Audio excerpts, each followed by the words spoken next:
Chapter 43 सच्ची वकालत। एक वकील पिता वकालत पढ़ने वाले अपने पुत्र को कानून की गहरी बातें समझा रहे थे। सहसा एक व्यक्ति आया और बोला, मेरा किराएदार 3 वर्षों से किराया नहीं दे रहा, अतः आप केस पेपर तैयार करवा दीजिए। वकील ने उससे सारी डिटेल्स पूछी और पता आदि ले लिया एवं कहा, 1 सप्ताह के बाद आना, कागज तैयार मिलेंगे। 2 दिन बाद उस व्यक्ति ने कहा, किराएदार ने रकम चुका दी है, तो पेपर तैयार मत करना। वकील ने कहा, यह तो आश्चर्य की बात है। इतने में बेटे ने कहा, पिताश्री, इसके किराएदार की अत्यंत दयनीय परिस्थिति देखकर मैंने सोचा, किराए के 36,000 रुपये देकर आज मैं सच्ची वकालत कर लेता हूं। साइलेंट मैसेज यह है, परोपकार, जनसेवा एवं सहयोग आदि का होना प्रमाणित करता है अंतरंग में अहिंसा भगवती का निवास है। जैनत्व का यह आदर्श है, प्रत्येक प्राणी एक दूजे की सेवा करे, जैसी अपनी योग्यता हो उसी के अनुसार दूसरों की सहायता करे। इससे सिद्ध होता है जन सेवा का संबंध भी अहिंसा से है। स्पष्ट है, परहित से प्रारंभ होने वाली अहिंसा में स्वहित की संभावना है, निश्चित नहीं है। वस्तुतः हिंसा की जो कमी है वह जीवन की श्रेष्ठता है। एक बार भगवान महावीर से पूछा गया, बनते, एक सज्जन दिन रात भगवान की सेवा करता है और दूसरा व्यक्ति दीन दुखियों की सेवा में व्यस्त रहता है, तो दोनों में श्रेष्ठ कौन है? भगवान ने फरमाया, वह धन्यवाद का पात्र है जो दीन दुखियों की सेवा करता है। वस्तुतः दुखियों की सेवा की अपेक्षा भगवान की सेवा अधिक महत्वपूर्ण होनी चाहिए, मगर भगवान की सेवा भगवान की आज्ञा पालन में ही है। इससे आत्मतुल्यता का भाव स्पष्ट होता है। कहना होगा, इसी से व्यक्ति अहिंसा का सच्चा उपासक बनता है। एक बार विचार करो, क्या अहिंसा सिद्धांत मात्र निवृत्ति प्रधान है? क्या जैन संस्कृति का झुकाव सिर्फ आध्यात्मिक साधनों के प्रति है? जैन दर्शन की आधारशिला निवृत्ति है, जिसमें त्याग, क्षमा, सहिष्णुता पर अधिक जोर दिया जाता है। फिर भी जैन धर्म की निवृत्ति सेवा की ओर अधिक आकर्षित करती है।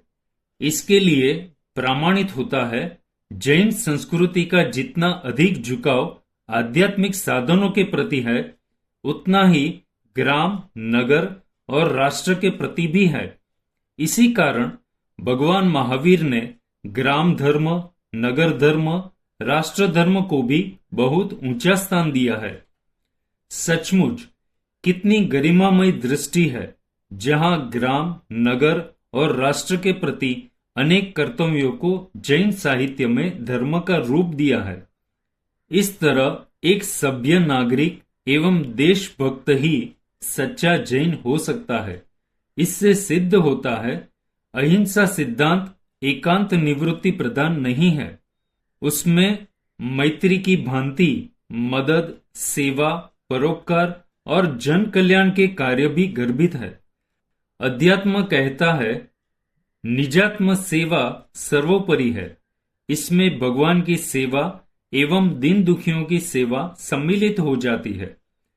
रहस्य यह है, जिसे अपने अस्तित्व का भान है, उसे हर अस्तित्व अपने समान भासित होता है, तभी वह जन सेवा का सच्चा अधिकारी बनता है।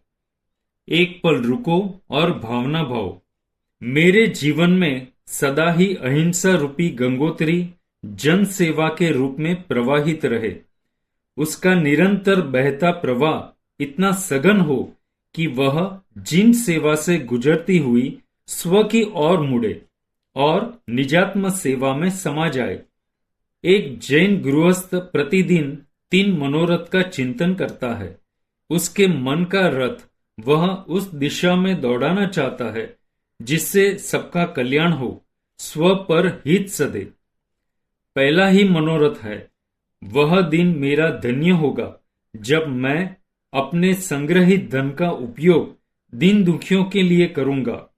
स्पष्ट है, जन समाज के लिए वह अपने धन का त्याग करना चाहता है।